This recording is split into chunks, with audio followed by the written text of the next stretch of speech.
Okay, folks, great to have so many out tonight. And we've got a very special program this evening. And I've met a new friend, Linda Hollander, a while back. I've been following some of her videos and some of the emails that she puts out as part of her consulting business. Linda is the CEO of an organization called Sponsor Concierge, which is located in California, where she's coming to us from tonight. She's a well-recognized consultant who has been featured in Inc. magazine as a leading expert on corporate sponsorship. So I think this topic will be very interesting to us in Rotary as we do our projects. In addition to teaching entrepreneurs and organizations with seminars and private coaching, she is author of the bestseller book, Corporate Sponsorship in 3 Easy Steps. So she's going to give us a bonus tonight. We might get 5 or 6 easy steps. But as the sponsor concierge, her sponsors include Microsoft, Epson, Wells Fargo, Dun & Bradstreet, FedEx, American Airlines, Staples, Marriott Hotels, IBM, and Walmart. So she plays in the big leagues. So we really should pay attention to the expertise that Linda is going to share, because she's done a lot of work to prepare a separate seminar, especially for Rotary. We talked a week or two ago, and so she's going to talk to us about how, as Rotarians, we can elevate our fundraising through developing good sponsor programs. So in the words of IHOP restaurant founder Al Lippin, if your goal is to be a success, Linda has paved the way for you. So please help me welcome Linda Hollander. Thank you so much for taking the time to join us, Linda. Thank you so much. Okay, well, I'm going to share the screen right now. So this presentation is going to tell you how to fund your business, your Rotary clubs with sponsors. So I have a few goals for my presentation. One of my goals is to help you find your sponsors. And then another is to help you get the most money from your sponsors, because I know that's always an issue. And then at the end, I'm going to give you some more tips. I'm going to give you some more bonuses. So I really want to be interactive. So what I want you to do right now is I want you to maybe give me some emojis. If you want to raise your hand, you can do that under the reactions. You can give me a thumbs up, give me a heart, give me something. And then if you want to ask a question, you can raise your hand, and we're going to be working a lot with that chat box. So let's see, is somebody giving me a nice emoji? All right, Brenda's giving me the thumbs up. Thank you so much. All right, so just feel free during the presentation to give me some kind of encouragement, and I love the interactive format that we have here. So here's your first chance to be interactive. Now, we're going to talk about Rotary clubs, but this can also apply to you personally in your businesses. So I want you to tell me, what is your big dream, and what would it take to make that dream a reality? Now, when I do a live presentation, these are called dream declarations. And the more you declare your dream, the more likely it is to happen. So put that down in the chat box right now. We're all told to dream big, but then nobody tells you, hey, your dreams are going to cost money. It's going to take resources. It's going to take capital. So that's what I'm going to be talking about. So when you're ready, write that down in the chat box, and I will be sharing my big dream with you. These are the 3 most common reasons why people don't reach their big dream. One of them is lack of awareness and exposure. People need to know about you. They need to know who you are. You need to talk about the Rotary clubs wherever you go, in your place of business, when you're meeting with friends. You need to talk about Rotary. The lack of capital, okay? We already talked about that. And then fear. This is what keeps a lot of people from reaching their big dreams. Okay, let's see. John says, expand my business by 10-fold. Great. All right, keep them coming, fast and furious. Keep those big dreams coming in the chat box. All right, it is a myth that sponsors are not funding right now, and I'm going to blow that myth out of the water while I'm talking to you. So here's what sponsors will fund. All right, let's see. Bill wants 10 more members, 10,000 new revenue by 2022. Great. Now I want to let you know what I'm going to be talking about is I'm going to be talking about American dollars, US dollars, because I am coming to you live from Los Angeles, California today. Here's what sponsors are going to fund. Your business. Okay, so if you have a business, you can get that funded. Your book, your speaking, your show. And what I'm going to add is your association, your Rotary Club. So if you want to be an author, if you want to speak, I work with a lot of podcasters and help them get sponsors. I work with bloggers. Your virtual and live events. Now, 80% of sponsors will fund virtual events. So things like this, I don't know if you do your Rotary events virtually, if you do them live, or if you do them hybrid. Your nonprofit. Okay, so this is what happens with most nonprofits. Somebody starts it because they really believe in a cause and they reach into their own wallet to fund it. But sooner or later, you run out of money. So the real savvy nonprofits, St. Jude's, Make-A-Wish Foundation, the really big ones have really mastered the art of corporate sponsors. And you want to know about corporate sponsors because one sponsor equals thousands of individual donors. And then your projects. I work with documentary filmmakers. The information I'm going to share with you in this presentation can also apply to your child. If your child is in a sports team or if they're in an after-school program. All right, now this, remember I'm talking in American US dollars, so you'll have to do the conversion. But this is one of my clients, and as you'll see, he is a podcaster. He writes books, he has a business, and his first sponsored deal was $30,000. And stay tuned because I'm going to tell you how much you can make. And you're probably going to be surprised because there may be an up level in the money that you're going to ask for your Rotary sponsors. Let's see, Brenda, her personal goal is to write a book. Go, Brenda. All right, so with sponsors, you can avoid the cash flow roller coaster. So that poor little girl is on the cash flow roller coaster. So the cash flow roller coaster is basically when your business is going great, the birds are singing, there's rainbows, and then the next month you're struggling to make your expenses. So that's basically the cash flow roller coaster. One woman told me out of all the slides, she remembers this one with the cash flow roller coaster. You could create profitable and life-changing events. Now, the reason that I underline the word profitable is because one of the secrets in the seminar in the event business, and I've been doing this for over 20 years, is people put on these great events, they get rave reviews, people say, oh my God, your event changed my life. And the person that put on that event lost money. So I don't want this to ever happen to the Rotary or any of your clubs because I've been to the Rotary. I know you do amazing, amazing work there. All right, the dream declarations are coming in. If you came in late, I asked you to write down your dream and what's it going to take to make your dream a reality. Fred wants to raise $100,000 to donate to the new rec center. Go, Fred. Okay, and then speaking of your dreams, with sponsors, you can add creative funding for all those dreams that you're sharing with me. And thank you so much for participating and playing full out. So have you worked with sponsors? I want you to put it in the chat box. So if you've worked with sponsors, say yes. If you haven't worked with sponsors, say not yet, because most of the people that I work with have not worked with sponsors yet. They are the emerging sponsor seekers. So please write that down. Okay, most of you have worked with sponsors and some of you have not worked with sponsors yet. So here's my personal story. So I started a business with my best friend, Cheryl. Now, Cheryl and I met when we were 13 years old at recess. And we became really close. We became bonded and closer than sisters.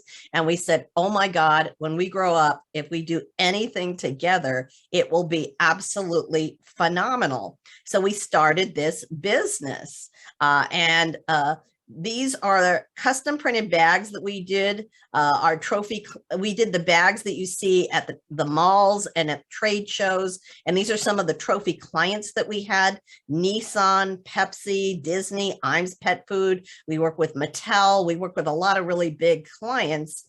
And I was an art major. She was a cinema major, but we knew nothing about business and turned this silly little bag business into a multi-million-dollar enterprise. However, before I started the business, I was not in a good place. I was working a dead-end job. And even though I was working, when I went to my mailbox, my hand would literally shake. Now, why was I afraid of my own mailbox? You guessed it, bills. I wasn't making enough money at my job, so I borrowed on credit cards, and that created a lot of financial chaos in my life because I would get these credit card statements and I could never, ever afford to pay them on the money that I was making at my job. I had to fight a lot of traffic to get to my office. When I got there, I had a very abrasive relationship with my boss. And overall, it was a very toxic environment. Sometimes at lunch, I would go down to my car and I would cry because I had the heart, I had the soul, I had the fire of an entrepreneur, and my soul was being crushed in that situation. And in my personal life, I was in a relationship with an abusive man. And I stayed in that relationship for 4.5 years because I thought that was what I deserved. So fortunately, one day I had an epiphany and I said, I don't want to be a victim anymore. I want my life to make a difference. So I fired my boss. I dumped the abusive boyfriend. And I called my friend Cheryl and said, hey, let's go on the biggest adventure ride of our lives together and start a business. Luckily, she said yes. All the positive things in my life happened when I made that decision to strike out on my own and start my business. One of them being that I was able to move out of my little rent-controlled apartment. And even though I was in a rent-controlled apartment, I had to struggle to make rent every month before I started my business. But guess what? I was able to move out and buy my first home as a single woman. I was able to travel the world. I've been to over 20 countries. What I loved doing mostly was coaching, mentoring, because people would come and they wouldn't just buy bags. They would say, Linda, how do I do sales? How do I do marketing? So you have shared your big dreams with me. I'm going to share mine with you. So this is my big dream that I had. All right. So basically, this was my big dream. My big dream was the Women's Small Business Expo. So I wanted to show other women how to do what I had done, how to get empowered financially, how to learn how to start and how to succeed in their own small business. Now, I had no experience in events. I had never done an event in my life. And I think this is important for everybody to know. I had no following. Nobody knew who I was except for, the cat and my brother-in-law. I didn't have an office. I was working from my kitchen table. By the way, I was out of the bag business at the time, and I wanted to do this event. It was the first thing I thought of in the morning, the last thing I thought of before I went to sleep. But then I said, well, how am I going to afford to do this event? Because all of you out there who have done live events, I mean, is it cheap or is it expensive? It is extremely expensive. So that's when I found out about sponsors, because remember, sponsors will fund your event, your business, your Rotary Club, your nonprofit. So these were my first sponsors. My first sponsors were Bank of America, Walmart, and IBM. After that, I got Microsoft, FedEx. Hopefully you know these guys. They're international. Wells Fargo Bank, Epson, the printer company, Staples, the office supply company, American Airlines. I got even more. I got HealthNet Insurance. I got Marriott Hotels, etc. So I did this event for 10 years. Women came from all over the world. We went international. The top right is one of the women who came from Australia to come to my event. Women met their business partners. Women got the pieces of the puzzle to make their own multi-million-dollar business. I mean, on my deathbed, I will be so proud of the work that I did at the Women's Small Business Expo, and it was all possible with sponsors. Now, what I did was I sold sponsors on the concept, because remember, I had no following, no experience, but that's what I'm going to tell you how to do, is sell them on the concept. All right, so this was my first sponsor, Bank of America. Hopefully you've heard of them. I don't think they go beyond the borders of the US. But Bank of America is big. So I'm in Los Angeles, and what do you think of traffic? I was in a traffic jam. I was hot. I was exhausted. I couldn't wait to get home. But I look up and there's this billboard. And I said, oh my God, what if Bank of America could be a sponsor of mine? Problem was, all I had was an idea in my head. I didn't have any sponsors. I didn't even do my first event. I didn't know if people would come. I didn't know if it had legs. So I came home, and what I did was I self-sabotaged. I said, you know what? I'm going to make a total fool of myself. Bank of America is going to reject me, and I don't want any part of it. So I buried the idea out of fear. Remember, I told you I'd talk about fear. Out of fear, I buried it for about 2 weeks. But my mission to help people was so strong that eventually I did pick up the phone, and it looked like it weighed about 250 pounds. And I called Bank of America, and I got the guy who could greenlight the sponsorship. He said, Linda, come on in. So I took my clunker car. I had a green car at the time. I mean, who has a green car? The paint was peeling, the upholstery was shot. I put on my one good suit, and I had to park the car about 2 blocks down. I put on my heels, and I walked into Bank of America. This is important, with my sponsor proposal. Okay, write that down, sponsor proposal, because I'm going to tell you what goes into the proposal. I handed it to him, and thank God there was a desk between us. My knees were knocking. I was so nervous. And he said, yes, we'll sponsor you. Now, it was a 5-figure deal. It was over $10,000 US, my very, very first sponsorship. And he hands it back to me and wants to shake my hand. Unfortunately, my hand is so sweaty that I had to wipe it on the back of my one good suit. Shake his hand. I wanted to scream, but I'm in a fancy bank building. So I walked back to my car, and boy, oh boy, when I got to my car, like, I did the happy dance, because there is nothing like the feeling of getting your first sponsor. Somebody believes in you, and that somebody is a leading edge company. Somebody has raised their hand. Do you have a question? I'm sorry, Linda. I missed out. When you went to Bank of America, what did you hand the guy? I handed him my sponsor proposal, and stay tuned, because I'm going to tell you what goes into the sponsor proposal. Okay, thank you. Okay. All right. So remember when I said that a lot of people don't reach their big dreams because nobody knows who they are or what they do. So I got all these media appearances.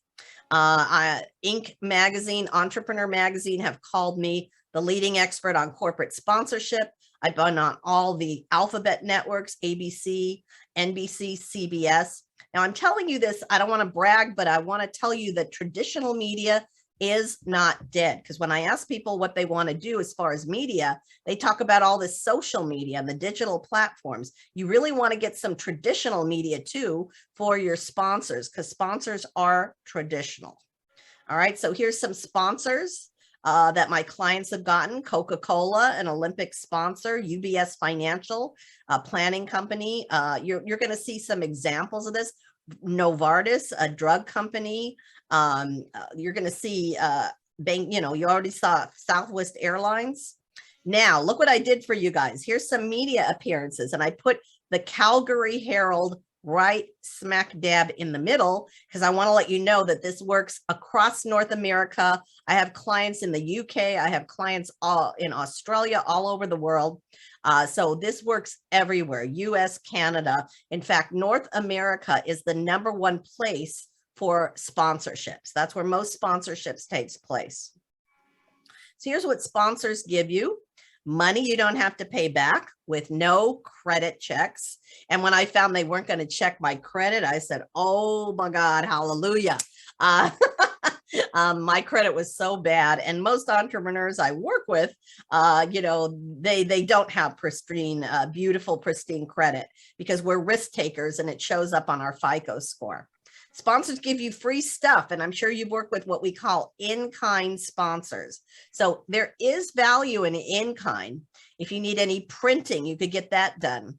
You could get hotel rooms, you could get cars, you could get airline flights. So this is budget relieving. And then credibility up the yin-yangs when you one sponsor leads to another. So sponsor spending is up. What do you think these numbers mean? Okay, sponsors are going to spend $24 billion this year. And this is in North America, US and Canada. Worldwide, it's $65 billion. So write in the chat box if you'd like a piece of the $24 billion. It's gone up 50% since the year 2004. And in the past 22 years, it's gone up 100%. Here's a success story. I'm going to be sharing some of these with you. So I'll show you how you can do this, that you can do this.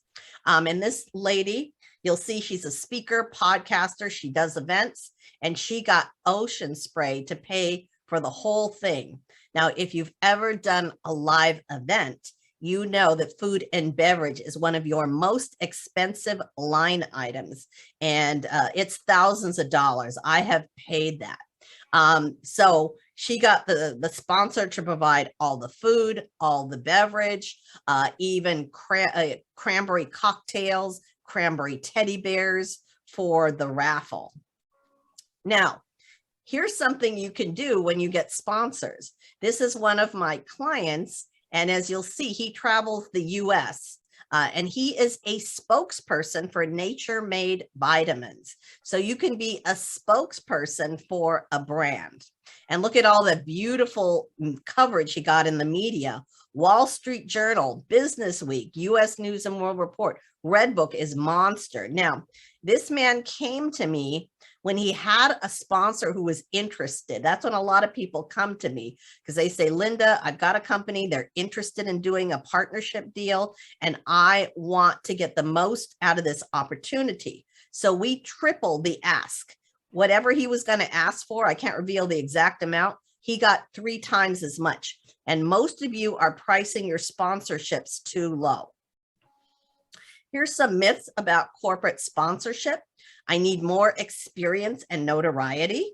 Okay, well, most people know Rotary, but a few of you want to get sponsorships for yourself. So don't, I hope I've blown that out of the water with my story and with the stories I've shared. This is too sophisticated for me. I'm going to take something people think is very complex, and I'm going to break it down into simple steps. I need to be a nonprofit. You do not need to be a nonprofit. I've been a for-profit business for over 20 years. I need to do events. Nuh-uh. Think of all the social media platforms, Facebook, TikTok, Instagram. They live online, and their major business model is corporate sponsorships. My business is too small. That's my favorite one. And by the way, if you have any questions, please write them in the chat box, and I'm going to be taking your questions in a little while. So here's why a company would sponsor you, because people call me and say, oh, well, why would a company sponsor little old me? Now with the Rotary clubs, people know them, but if you're getting sponsorships for yourself, this may be an issue. So the number one reason is influence. Think of the time that you recommended a product or a service to somebody and they actually went out and made that purchase. Well, that's sponsorship, okay? Growing the customer base is mission critical for companies because there's a natural attrition that happens. People stop using a product, stop using a service for one reason or another. Damage control, that's how I got Walmart. Now, Walmart called me and I actually put them on hold. Can you believe I put Walmart on hold? Because it was just me at the time, you know, and Walmart has thousands of employees. And it was always a different employee that was calling me. So what I did was I put on accents so it would seem like there were more people in the company, and I would come on as my assistant, and then I would hand the phone over to me. I got real good at that, but hey, it must have worked because it was another 5-figure deal. It was actually that one was over $25,000. So connecting to a target market, creating visibility, and then driving sales. I always put an exclamation mark there because it's all about return on investment. Okay. Here are some of your top categories for sponsorship, and you could take a picture of this if you want. Okay, so banking and financial is my favorite category. Remember, my first sponsor was Bank of America, and after that, I got Wells Fargo and I got Citibank, which are very big banks here. You know, and where you are, it'd be Royal Bank or something. Banking and financial, fabulous. They asked Willie Sutton, they said, why do you rob banks? And he said, well, that's where the money is. And that's still where the money is. Insurance is openly competitive with each other, and there's a lot of money there. Consumables, I showed you Ward Luty and Nature Made vitamins. So those are consumables. You have to use vitamins and supplements. You have to keep buying them. Technology has been our lifeline during the pandemic. So technology is fabulous. Personal care, we get up in the morning, brush our teeth, wash our hair. Hopefully we do that. So personal care. And then lastly, food and beverage is really big in the world of sponsorship. So what sponsors would you like to work with? Put it in the chat box. Would you like to work with banking, financial, insurance, technology, consumer goods? Would you like to work with, what else did I give you there? Personal care items. A new category is home security. So what kind of sponsors would you like to work with? Retail. Write that down in the chat box. If you haven't noticed it, we're doing our sponsor plans right here and right now. Okay. All right. Food and beverage and banking from Doug. Very cool. All right. So here is the definition of sponsorship. It is connecting a company to people who buy things. So if you know people who buy things, you can get sponsors. Now, John was asking me about the sponsor proposal. Your sponsor proposal has to be industry standard or you will not get funded. So the sponsor proposal is the most important but the least understood document in the world of corporate sponsors. It is all they see about you. And if your sponsor proposal is not industry standard, not only will you get rejected, but sometimes you cannot resubmit because they will remember if you turned in something that was less than professional. All right, so what's in the sponsor proposal? A description of your demographics. So remember when I said I'd tell you how to sell on concept. You're going to tell them about your demographics. It is the most valuable thing you have to sell to your sponsors. So what I did was I researched the heck out of the women's business market, found that it's about $11 trillion. That's what women business owners spend nationally. Women make or influence over 85% of the purchasing decisions. And I said, well, to my sponsors, I said, don't you want the biggest spending block on the planet? And it was kind of a no-brainer. So really research your demographics. You got to have compelling sponsor benefits, and I'll talk about those. And then The way we help people do sponsor proposals that's different from anybody else is storytelling. People think, well, I'm sending this to a big company. I'm going to fill it with facts and figures, and it becomes dull and boring. So this is the story I used for years in my proposal. The crowd stood and cheered loudly as she approached the stage, arrived at the podium, and received a hug. Tears flowed as she realized what an impact this event would have on her. She thanked the woman who had made it possible. This was about a teenage girl who wanted to come to one of my events so badly that she basically went to the local merchants and took up a collection so she could pay her tuition. So this story creates an emotional connection. It shows the humanity of what we were doing. And that's what you want to show at Rotary, is you want to show the humanity of the Rotary organization, because it's not a faceless corporation that is going to sponsor you. It is a human being. All right. And we don't recommend that you approach sponsors until you have that industry standard proposal. All right, so here's what you should ask from each sponsor. And remember, this is US dollars: $10,000, $25,000, $50,000, and $100,000. Now, this is yearly. This is for year-round benefits, and it is renewable, meaning if a company likes you, they'll fund you this year, the next year, and the next year. And that is absolutely delicious. I've had that with Citibank and FedEx. My clients have had renewals and multi-year sponsorships with Dole Foods, Black & Decker, Verizon, just to name a few. Here are some of the benefits. Award presentations.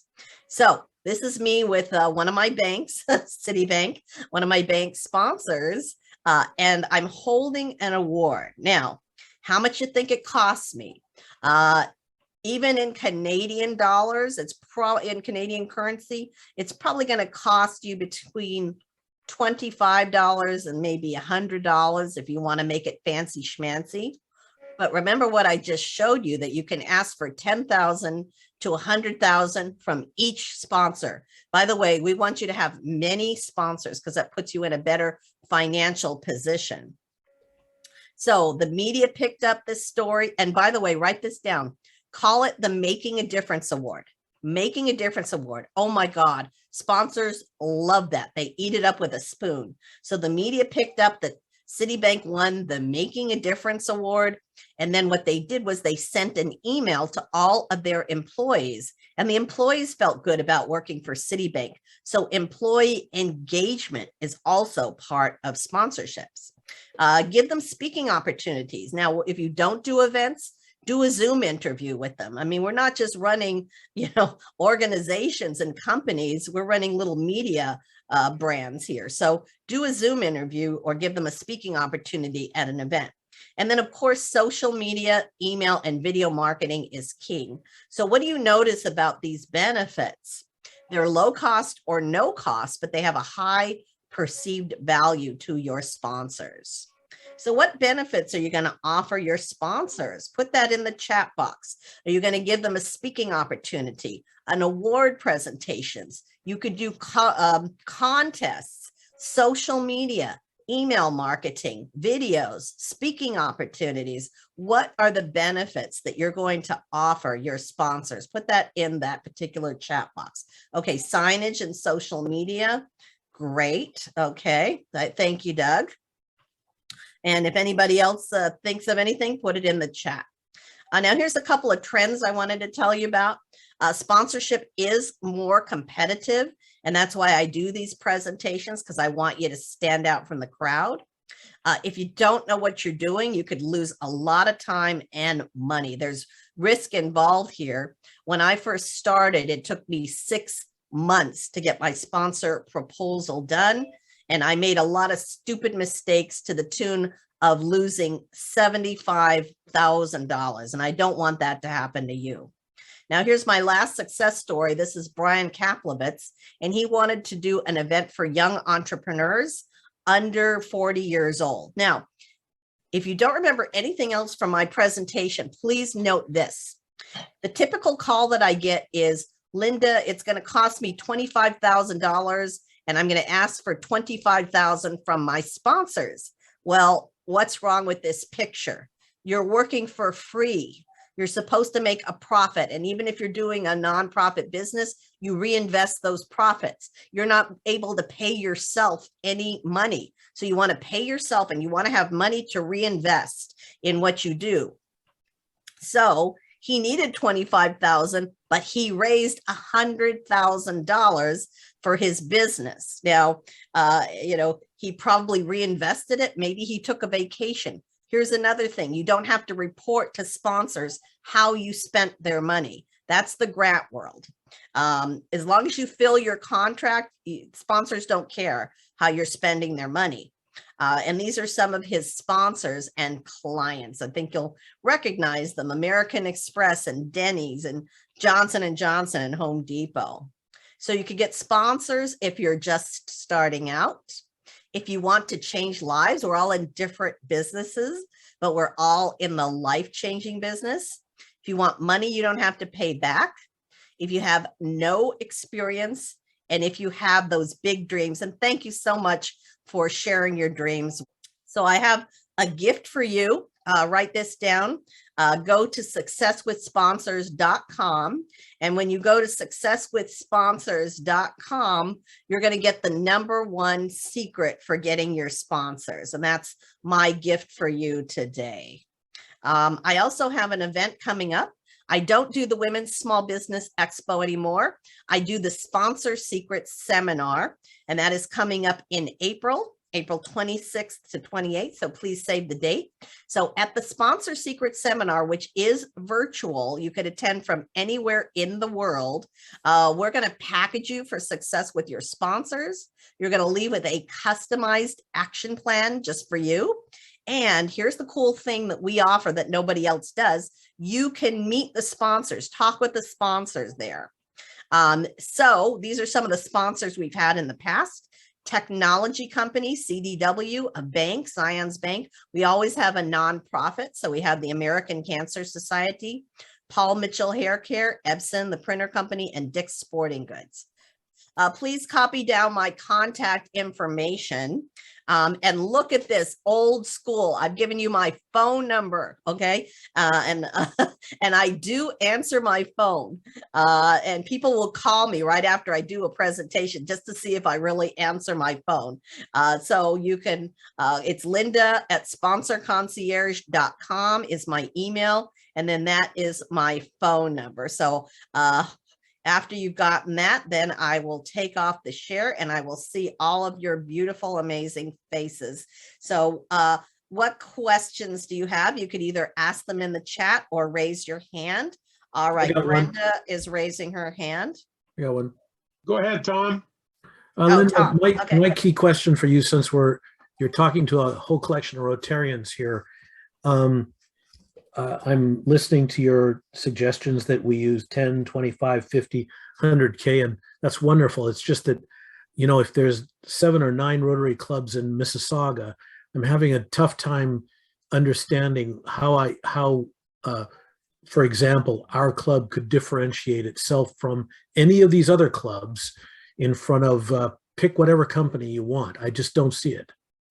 Okay. And I get that question a lot. I've worked with a lot of associations and they're used to asking for very low amounts of sponsor fees. And they say, well, how do I differentiate my club?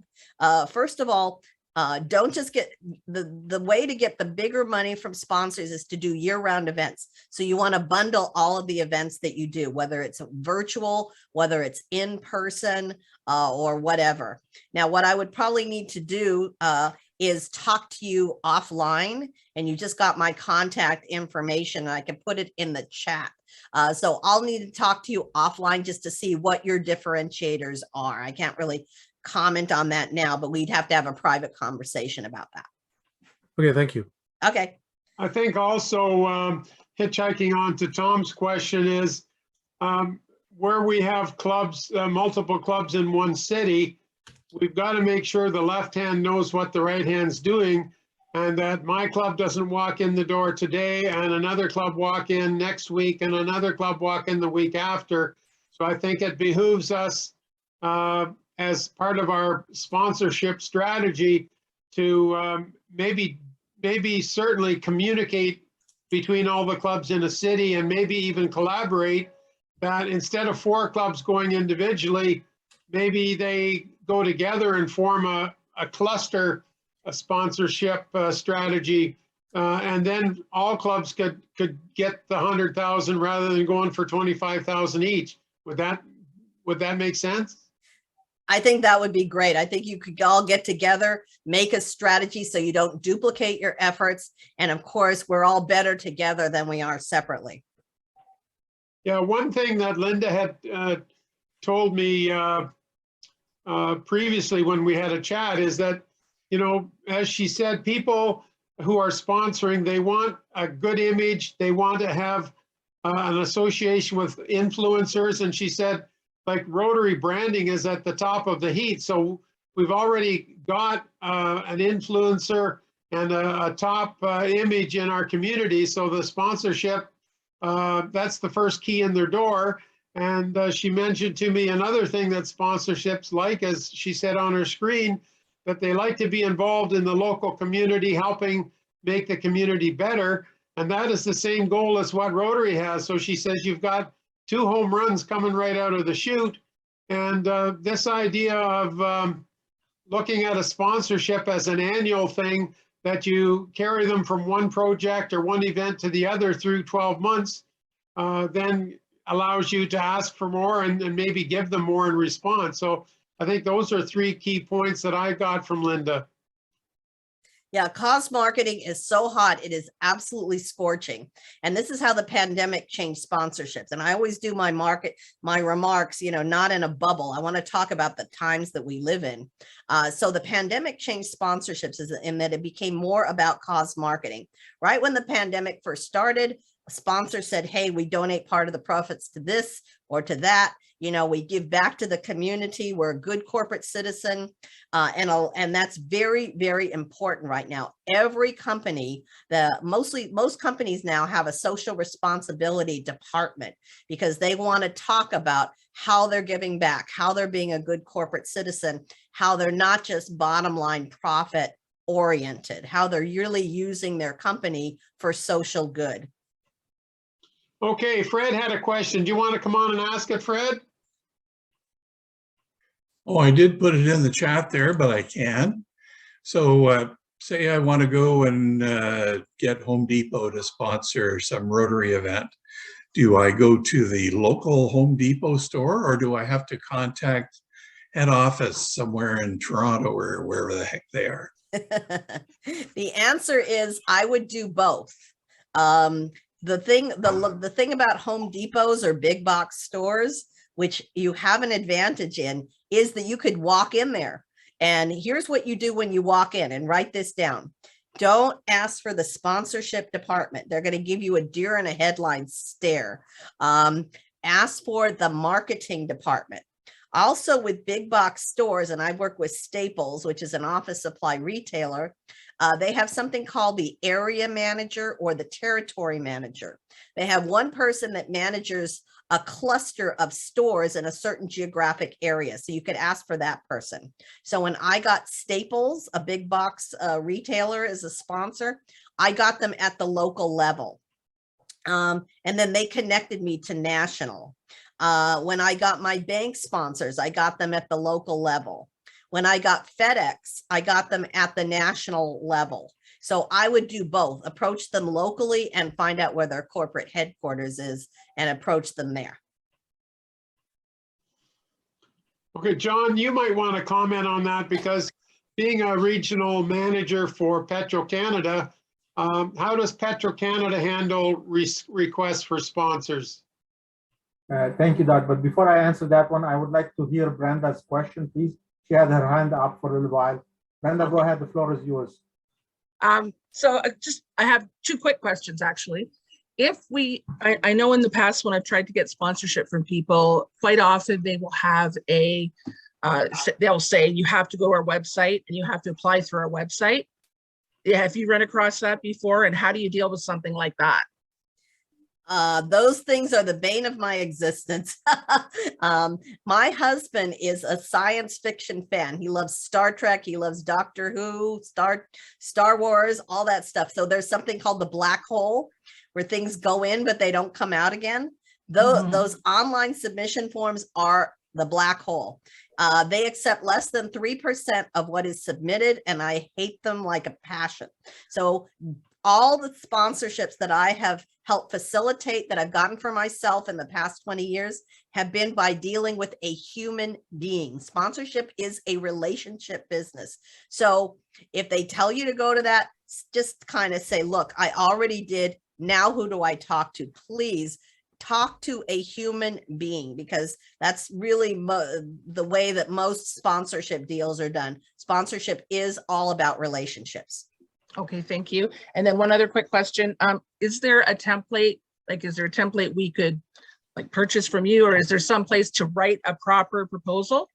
Yes, I have a template that is available. It's proprietary. You can only get it from my company. So what I want you to do is I put my contact information there. Shoot me an email, and this is for anybody who wants to do it. I do a free sponsor strategy session, and in the free sponsor strategy sessions, oh my God, they're magic. I show you how to find money in ways you never even thought of. So if you email me that say, I want a free sponsor strategy session, what we'll do is we'll talk, and I'll tell you how to get our templates. We have lists of sponsors. We have something called the Gold Directory with over 1,000 companies that could sponsor you. So I'll tell you all about that when we talk personally. Thank you. Okay. I like Mike Sheehan and Peter Stam. We are on the screen with us. Take a note for this. Call this lady and ask her for that list, please, for the tiny home. Doug, I'll answer your question. Being in the franchise business, usually there is a fund in the franchise, and Linda referred to it. She said, go to the marketing. So we have a fund in the marketing, usually depend on the franchise that you are involved with, but let's say 6% goes to general marketing, which is will be international or national marketing, and then 2% goes toward community-oriented marketing. So if I am in Woodstock and I have a franchise in Woodstock, 2% of my sales goes to that Woodstock market per se. And this is where you can tap in on when it comes to franchises. I hope Linda agrees with what I just said, but that's my 2 cents in there. Linda, can you back me up? I think that's great. Yeah. And so the ratio is different. I mean, you said they had a certain ratio of their money that they spend on sponsorships. You know, some companies have more than that. Some companies do less than that. But yeah, sponsorships are going up more than traditional ad spend. You know, my husband and I also watch Dancing with the Stars, and it's a dance competition. And, you know, you could pay $1 bazillion to be on Dancing with the Stars to have a commercial, but then you're marketing to everybody from 9 years old to 90 years old. You have to keep repeating that commercial, and it's not really targeted. So a sponsorship is a much better way to go as far as your marketing efforts than traditional advertising. And plus, people just fast forward through the commercials now, so your commercial isn't even seen a lot. So that's why sponsorships are on the rise. So Linda, when you were talking about demographics in the sponsor proposal, were you referring to us sharing information about our respective Rotary clubs, or the demographics of the people we will be attracting at the event, or a little bit of both? The demographics of your membership, and the audience of the people who come to the event, both. And here's a trend in sponsorship. And this has also happened after the pandemic. They want you to get more granular in your demographics. So it's not enough to say, oh, you know, most of our people are 30-year-old women. That's most of our audience. Okay, think of the 30-year-old woman, and that's a very coveted market in corporate America, in North America. Everybody wants that particular customer, but the 30-year-old woman She could be an executive, you know, a professional with a briefcase, an accountant, an attorney. She could be a gig worker, a freelancer who does her work on the beach. She could be single and looking for love on the internet. She could be a young mom who goes to the mommy blogger sites. She could be into fitness. She could be a couch potato. So the thing I'm getting at is they want to know what we call, and you could write this down, lifestyle marketing. And you can find this out by who's joining you on Facebook. You know, they list their hobbies, they list their professions. You can find out their age range. So they want to know, that information is gold. So you want to know like the age range, you want to know the occupations, the income range, but you also want to know what makes them tick, what are their buying habits, etc. Because see, remember that definition that I gave of sponsorship, connecting a company to people who buy stuff. So the demographics, your audience, that is the most valuable thing that you have to sell to your sponsors. And if you're just getting started, talk about the potential audience like I did. I talked about the potential of women business owners, even though I had no audience. And that's how I got my first sponsors. Good. So anybody else got any burning questions? Yeah, if you don't mind, Doug. Go ahead. Carol here. I have two questions. One was how do you handle sponsors who want top billing? Make them pay for it. If they want top billing, if they want to be what we call a presenting sponsor or a naming rights sponsor, they got to pay for that. Here, here. Mm-hmm. Okay. And then do you go in with thinking everybody's going to be equal, or do you offer different levels for different sponsors? We use the menu and the tier system. So when you go to a restaurant, you pay for the appetizer. Then if you want the entree, you're going to pay a little bit more. Then if you want the dessert, you're going to pay a little bit more. So that's how it works in sponsorship. The higher level benefits, they have to pay more money for. And sponsors expect this. So they like to just kind of choose where they're going to participate. Beautiful. Thank you. Do you use like the bronze, silver, gold, platinum sort of tier levels, or you do it more like the menu? The menu, I don't like bronze, silver, gold. Don't call your sponsorship levels bronze, silver, gold. Call them something else, because that hurts you in negotiation. Because a sponsor could come back to you and they could say, well, we have a gold sponsorship here and they're buying us $100 million worth of television. Can you do that? Like, of course you can't do that. So call them something that's endemic to your particular property. I have the Trailblazer sponsorship, the Maverick sponsorship, the Visionary sponsorship, the Innovator sponsorship, because those are aspirational names. Companies like to think of themselves as mavericks and innovators. So whatever you're doing, make it, just very personal, the names. Okay. I see Reese has had his hand up for a while, and then Peter Stam, and then Peter Harrison. Yes, Linda, my question to you is, when you walk into some big shot's office, and I'm using the term loosely, what do you offer him for his sponsorship? People want something for their money. They want value for their dollars. What do you offer him or her for big dollars to sponsor an event, whatever? Thank you. Okay, Reese, thank you for the question. The most important thing you could do is listen, because I'll tell you my story of FedEx. When I went to FedEx, I came to them and I said, well, what do you want? And they said to me, remember, I was doing the Women's Small Business Expo at the time. And they said, well, we don't want a booth and we don't want signage, because everybody thinks they know FedEx. If we have a booth, they just take the little tchotchke. Everybody know what a tchotchke is? If not, I'll teach you some Yiddish tonight. the little premium item, the little freebie item, the little pen or whatever is on the table. And I said, well, what do you want then?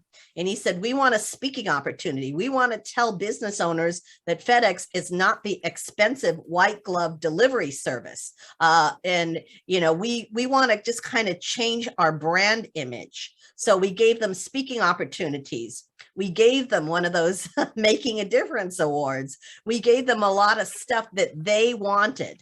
Now, if I assumed that they wanted a trade show booth and signage, I never would have gotten FedEx in the first place. And the happy ending of that story is, remember I talked about renewals and multi-year contracts. They stayed with me for 5 years because we kept asking them what they wanted and how we could deliver it to them. So the most important thing is, don't assume you know what a company wants. Ask them. And your first meeting with a sponsor should be a fact-finding expedition. Thank you.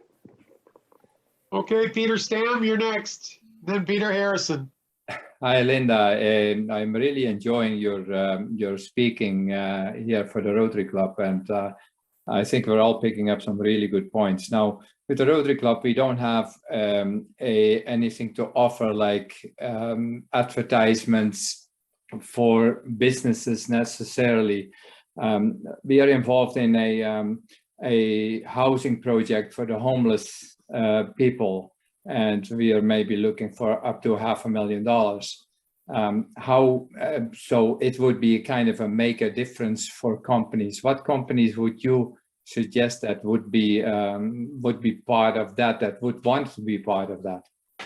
Okay. Once again, I'm going to go into the banking and financial because see, banking and financial has to sponsor things like this in order to be what we call brand friendly, because nobody raves about their banks.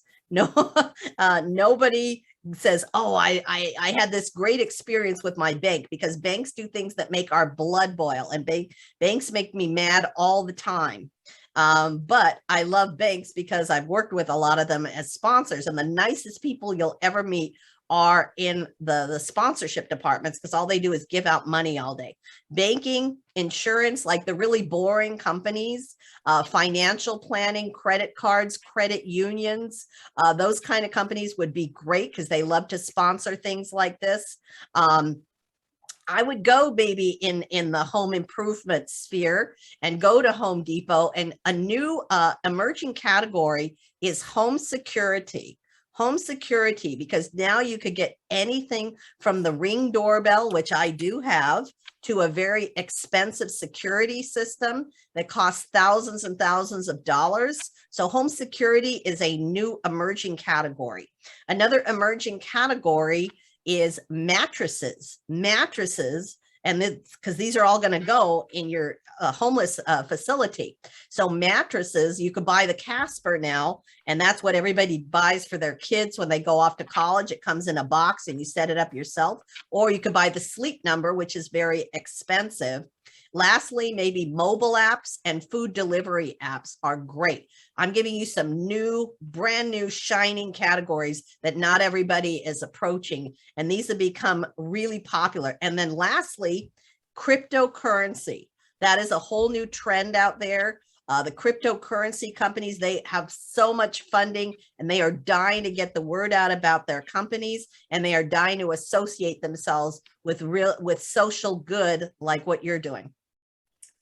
Thank you very much. Go ahead, Peter. I'm on the same project as Peter Stam. In terms of approaching potential sponsors, we're in a relatively small market area. Our city is about 40,000. And there are probably, I'm guessing, maybe 6 financial institutions in town. Do you ever approach several different organizations in the same category of institution? When you're doing your prospecting, approach everybody. So I approached Bank of America, I approached Chase Bank, Wells Fargo, and you know what you really want to consider too. I didn't even talk about this, but there's top tier and there's second tier sponsors. So a top tier bank would be Royal Bank. A second tier would be a community bank. And the second tiers, man, they need you more than the top tiers because they need to get the word out about what they do. So approach everybody, but then a sponsor may say, well, we want to be the exclusive bank. So if they say that, once again, make them pay for it because they need to pay for exclusivity. But when you're approaching your potential sponsors, I would approach everybody. Okay. How detailed is your initial approach when you go in to see people? I mean, we have a great amount of detail in terms of the project that we're trying to undertake, but it seems to me that the KISS rule is still king. What's your advice? I think you're right on. I would use the KISS rule. What we do is we help clients create what's called a quick fact sheet. And the quick fact sheet is even harder to do than the full proposal. The full proposal has pricing and sponsor fees. The quick facts, it's also called the proposal brief, doesn't have any of that. It's a quick snapshot of what you do. It's a few pages long. Here's what I hear from sponsors, because sponsors have told me a lot of things off the record in the past 20 years. And what I hear from sponsors is people show me too much stuff. I'm busy. I don't have the time. Show them one thing and see your initial proposal is to get the meeting. It's not to sell your sponsors. Remember my story about Bank of America. The proposal got me the meeting. So don't throw all the ideas out at them. Get your most compelling program and present that to sponsors. And then in negotiations, you could say, well, we also do this and this and this, but don't tell them everything, because then, you're not as likely to be as successful. Talk about one thing and really laser focus the messaging. Great, thank you. Linda, should the first contact be in person if possible, as compared to a phone call or an email or a personal letter? And then you follow up in person, or what's the best approach? In person is absolutely the best. Second best is a Zoom call. Third best is email. And sponsors do like you to introduce yourself by email because they don't like to be surprised by a phone call.